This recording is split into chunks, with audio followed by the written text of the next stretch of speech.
we begin our Passiontide journey today, we'll be thinking and praying about Jesus' passion in our Sunday services, in our Stations of the Cross,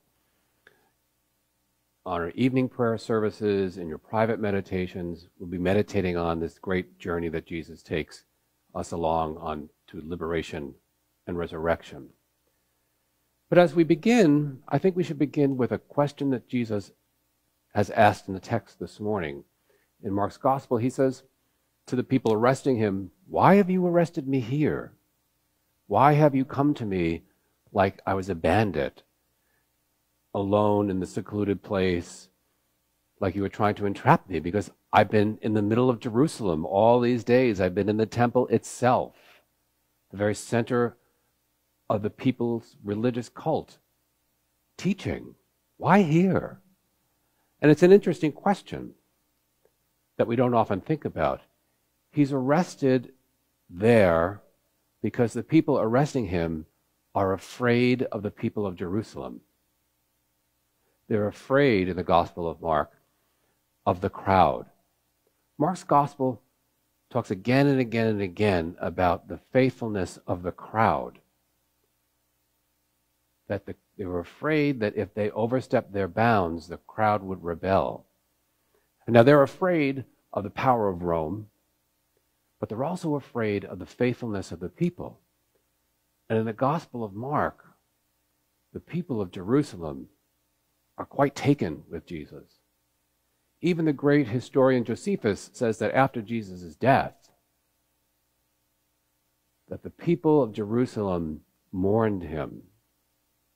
That's quite a different story than we're told. In tradition, the people of Jerusalem, the crowd, the Jews, want nothing to do with Jesus. Even in the Gospels themselves, as you move from Mark to Matthew to Luke to John, a period of about 25 years, they think, the place of the crowd disappears. They're canceled.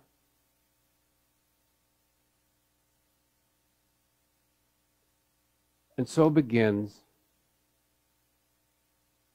a journey of another passion, the suffering of our Jewish friends, our sisters and brothers. The passion of Jesus used and abused in the most horrific way, in the most violent way. Misunderstood, words taken out of context, cultural understanding jettisoned, and replaced with the horror of bigotry and violence and murder and blood. Words have meaning. They can help, they can change, they can inspire, and they can kill. Just here in this country the other day, people were murdered because people played fast and loose with the derogatory words. Kung flu, China virus, and hatred and racism and prejudice are aflamed anew. Words have meaning. As we meditate on the passion of Jesus these next several weeks, we have to meditate on the truth of a story that comes right alongside that, our abuse of the passion, our wrongful teaching, our wrongful prejudice, our hatred that the passion has allowed in a misused way to flourish. So as we meditate on what God has given us, we also have to meditate on how we have abused that gift, abused the passion of Jesus to flame hatred and prejudice and murder. We walk with Jesus, but we have to think about what we have done with his story.